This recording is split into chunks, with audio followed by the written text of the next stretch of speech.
Herkese merhaba, ben Zeynep. Hobisever YouTube kanalıma hoş geldiniz. Bugün sizlere tığ işi yapımı oldukça kolay ama çok güzel, çok gösterişli bir kare motif anlatacağım arkadaşlar. Tüm detaylarını adım adım anlatacağım. Ben kare motifimi yaparken koton iplikler kullandım. Dilediğiniz ipliklerle de rahatlıkla yapabilirsiniz. Tığ numarası olarak ise 3,5 milim bir tığ kullandım. Dilerseniz hemen kolay kare motifimizin yapımına başlayalım. Evet, bismillah diyelim, başlayalım. Sihirli halka ile başlıyoruz. Dileyenler zincir ile de başlayabilirler. İpimi kapattıktan sonra 2 tane zincir yapıyorum. Ve şu küçük ipi geriye alacağım ve elimle şu alttan tutuyorum arkadaşlar. Tığıma bir kere doladım. Boşluğun içerisinden ilmek çıkartıyorum. Yarım ikili trabzan yapıyorum. Yani ikisini çıkarttım, ikisini tığımda beklettim. Tekrar ipimi sardım. Aynı şekilde 2 tane ilmek çıkartıyorum. Tığımda 3 tane ilmek bekliyor. Bu 3 ilmeği tek seferde çıkarttım. Arada 2 zincir. Şimdi 3 tane ikili trabzan yapacağız yine yarım. Bakın 1 2 3. Tığımda 4 tane ilmek beklemekte. Bu 4'ünü tek seferde çıkartıyorum. Arada 2 zincir. Yine aynı şekilde 3 tane yarım ikili trabzan yapıyorum. Aralarda 2 zincir olacak şekilde bu şekilde gruplarımızı devam ettireceğiz arkadaşlar. Ta ki 8 tane grubumuz olana kadar. Şu an ben 3 tane hazırladım bile. Devamını yapıp hemen geliyorum. Evet, gruplarım 8 tane olacak şekilde devam ettim. Şöyle saydığımda üçerli arkadaşlar, bakın şöyle toplamda 8 tane grup elde etmiş olduk. Sonda ise şu küçük ipi çekeceğiz. Bu boşluğu ipimizi çekerek sıkıştırıyoruz. Şu ara kapandı. Burada ise 2 tane zincir yapıyorum yine ve başlangıçtaki şu trabzanın tepesinden ilmek kaydırarak bir zincir yapıyorum ve burada artık ipimizi kesebiliriz. Bu ipleri çok kısa kesmeyip arkada yürüttükten sonra, gizledikten sonra keseceğiz arkadaşlar. Zaten yaparken de elimizden geldiğince bu iplerin üstünde çalışarak yok etmeye gayret edeceğiz. Şunu da bir düğüm atıp yine yok ettikten sonra kesebiliriz. Şimdi diğer rengimize devam edelim.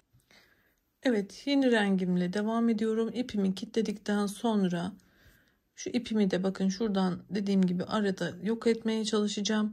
Şuradan bir tane düğüm atıyorum. Şunu da öne aldım ki o da arada yine bir kere daha düğümlenmiş gibi olsun. Sağlam yapmaya çalışıyoruz. Şöyle. Şimdi burada 2 tane zincir yapıyorum. Tığıma yine bir kere doladım. Boşluğun içerisindeyim. Burada yarım ikili trabzan yapıyorum. Yani ikisini çıkardım. Yine tığımda ikisi bekliyor. Tekrar bir tane daha yapıyorum. İkisini çıkardım. Şu an tığımda 3 tane ilmek bekliyor. Üçünü tek seferde çıkarttım. 3 tane zincir yapıyorum. Tığıma doladım. Yine aynı boşlukta 3 tane ikili yarım trabzan yapıyorum.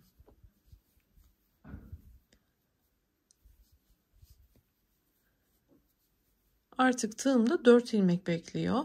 4'ünü tek seferde çıkarttım. Yani ilk boşluğumda 2 tane grup yapmış oldum. Şimdi 3 zincir yaparak tekrar diğer boşluğa geçiyorum. Ve bu boşlukta da aynen devam ediyorum.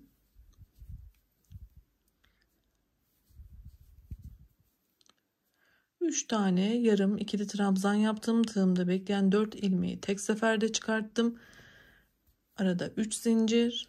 Yine aynen aynı boşlukta devam ediyorum. Yarım trabzanlarımı yapıyorum. Diğer boşluğa geçerken 3 tane zincir. Bunu tüm boşluklarda devam ettirelim. Evet, son kısma geldim. Burada da yine 3 tane zincirimi yapıp şuradan ilmek kaydırarak yine sıramı tamamlıyorum.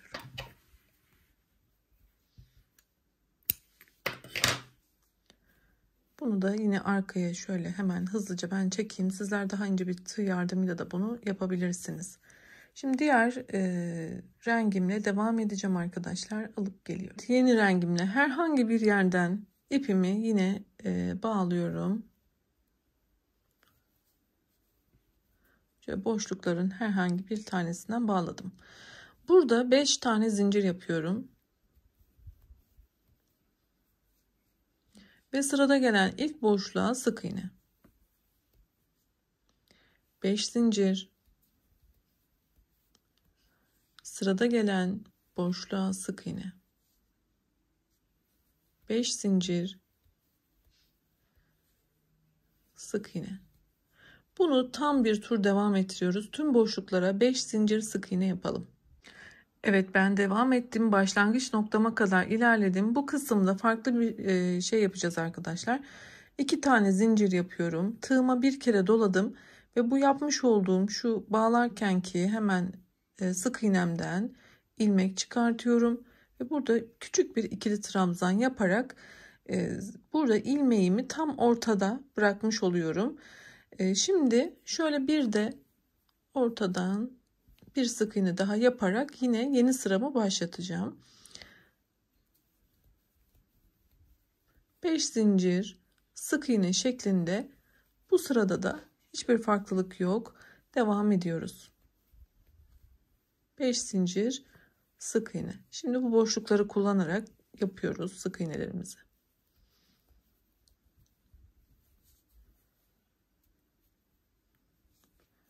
Evet, devam edelim. Tam bir tur yapalım. Yine başlangıç noktama kadar geldim. Burada da yine 2 tane zincir yapıp şurada yapmış olduğumuz kısma batıyoruz. Buradan ilmek çıkartarak yine orta kısımda bitirdik. Sıramızı tamamladık. Şimdi desenimizi, bu motifimizi yuvarlaktan kareye çevireceğiz arkadaşlar. Bunun için 3 tane zincir yapıyorum. Tığıma bir kere doladım. Boşluğun içerisine bir yarım trabzan yaptım. Bir tane daha yapıyorum. 2 yarım trabzan. Tığımdaki 3 ilmeği tek seferde bekleyerek çıkartıyorum. Şimdi 3 tane zincir yapıyorum. Burası benim yarım köşem. Sıra sonuna geldiğimde şurada tamamlayarak köşe oluşturup bitireceğiz. 3 tane zincirimi yaptım. Şu kısma sık iğne yapıyorum. Şimdi bir tane daha 3 zincir yapıyorum. Sık iğne. 3 zincir. Sık iğne. Toplamda bu şu köşeden hariç bakın şu boşluk 1, 2, 3. 3 tane boşluğum olduktan sonra tekrar bir köşe yapacağım. Ama öncesinde 3 zincir yapıyorum. Tığıma doluyorum. İlk boşluğun içerisinde 3 tane yarım ikili trabzan. Tığımdaki 4 ilmeği tek seferde çıkartıyorum. 3 zincir yapıp tekrar aynı yere 3 tane yarım ikili trabzan yapıyorum. Hepsini tek seferde çıkarttım. Bakın burası benim tam bir köşem oldu. Şurası yarım başladık. Burası tam. Şimdi bu yönde ilerleyeceğiz. Bunun için yine 3 zincir, sık iğne, 3 zincir, sık iğne. Bu şekilde 3 tane boşluk yapacağız önce. 3 boşluk oluştuktan sonra 3 zincir çekip köşe yapacağız.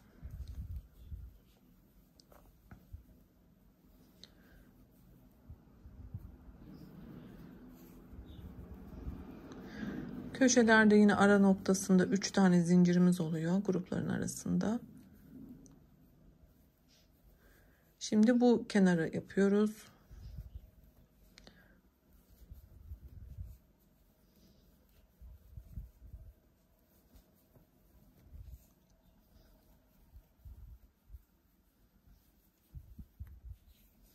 Yine 3 tane boşluk oluştuktan sonra köşe yapmalıyız. 3 zincir. Şimdi köşemi oluşturacağım. Hızlı yapıyorum ama aynı şeyleri tekrar ettiğim için arkadaşlar videonun sağ üst köşesinden yavaşlatıp izleyebilirsiniz. Eğer hızlı geliyorsa size, mantığını görmeniz için hiç kapatmadım bu sırayı. 3 zincir, sık iğne, köşemi tamamladım. 3 zincir, sık iğne, 3 zincir, sık iğne. Şimdi yarım bir köşeyle başlamıştık biliyorsunuz. Orayı da tamamlamak için önce 3 zincirimi yapıyorum. Sonra bu boşluğun içerisine 3 tane yarım ikili trabzanımı yapıyorum. Hepsini kapattım. Burada bir zincir yapıyorum. Tığımın üstüne bir kere doladım. Şu zincire batarak ilmek çıkartıp 3 ilmeğimi tek seferde çıkartıyorum. Şurayı şöyle yapalım. Bakın böyle motifim biraz kendini topladı. Koton iplikler bu şekilde toplar, gayet normaldir. Elimizde şöyle bir form vermeliyiz. Açtığımızda bakın motifimiz artık kare oldu bile. Evet, şimdi motifimizin son sırasını yine devam edelim. Kaldığımız noktadan 3 tane zincir yapalım. Tığıma bir kere doladım. Bu boşluğun içerisinde 2 tane ikili trabzan yapıyorum. Zincirle başladığım için burada 2 tane ikili trabzan ve zincirle 3 kabul ettim. Tığıma bir kere doladım. Şuradaki trabzanların tepesine bir tane ikili trabzan yapıyorum. Ve şu boşluğa gelene kadar benim şu an zincir dahil 4 tane trabzanım var kabul ediyorum. Tığımın üstüne bir kere doladım. Bu boşluğun içerisine 3 tane ikili trabzan yapıyorum. Şöyle göstereceğim. Devam ediyorum. Tüm boşlukların içerisine 3 tane ikili trabzan yaparak köşeye kadar ilerleyelim. Yine köşedeki püf noktasını gösteriyor olacağım. Hemen yapıyorum. Tüm boşluklarda 3 tane ikili trabzan.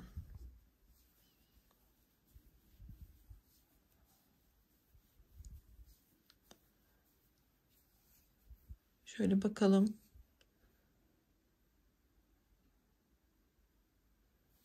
Şimdi köşe noktasına geldim.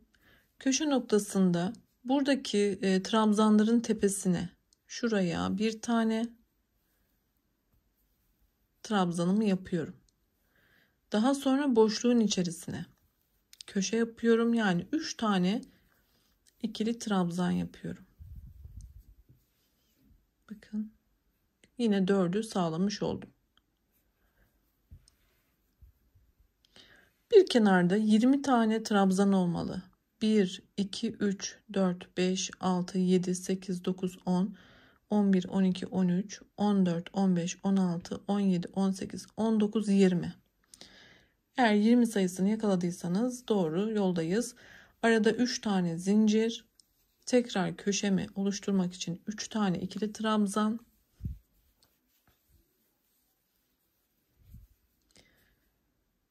Şuradaki grubun üstünde bir tane ikili trabzan. Bakın burayı yine dörtlemiş olduk. Ve ilk boşluğa geldiğimde yine boşluklarda 3 tane ikili trabzanla ilerliyordum. Bu şekilde sıranın sonuna kadar devam edeceğiz arkadaşlar. Tam bir kare yapacağız. Dediğim gibi boşluklarda 3, şu kısımlarda 1, köşeler yine aynı köşe. Her kenarda 20 tane trabzan olacak şekilde şu noktaya kadar devam edelim. Evet, motifimin sonuna kadar geldim. Gerçekten çok güzel bir motif oldu arkadaşlar. Dantel gibi. Ben çok beğendim. Bununla çok güzel projeler yapılır. Şöyle tığımın üstüne bir kere doladım. Bakın şu sonda da yine tekli olan tepelerine battığım trabzanı yaptıktan sonra boşlukta 3 tane ikili trabzanımı yaparak bitireceğim. Köşe noktasında bir tane zincir yapıp tığıma doladım. Şuradan da batarak şöyle kapatıyorum. Bir zincirle motifimi bitiriyorum. Bu motiflerle bebek battaniyesi yapıyorsanız ya da farklı bir örtü yapıyorsanız arkadaşlar, birleştirme videolarım var. Onları kolaylıkla bulmanız için Bu videonun sonunda bir kart çıkacak. Oraya ekleyeceğim. Yine kanalımın ana sayfasında oynatma listelerime lütfen göz atın. Tüm motifli işlerim orada mevcut. Sık iğne tekniğiyle, ilmek kaydırma tekniğiyle bu motifleri birleştirip daha sonra bir kenar yapmayı, kenar oyasını, her şeyi anlattığım baştan sona videolarım var arkadaşlar. Kanalımın dediğim gibi ana sayfasından oynatma listelerimdeki motifli işlerime bakın. Bu kartlara da bakın lütfen. Diğer aşamalarını takip ederek güzel örtüler yapın. Çok güzel runner olur. Bebek battaniyesi, TV battaniyesi, yatak örtüsü, hırka, yelek birçok alanda değerlendirilebilir. Sağlıkla kalın, hoşça kalın. Beni izlediğiniz için çok teşekkür ediyorum. Abone olup destek olmayı da unutmayın. Abone olmak ücretsizdir. Hoşça kalın.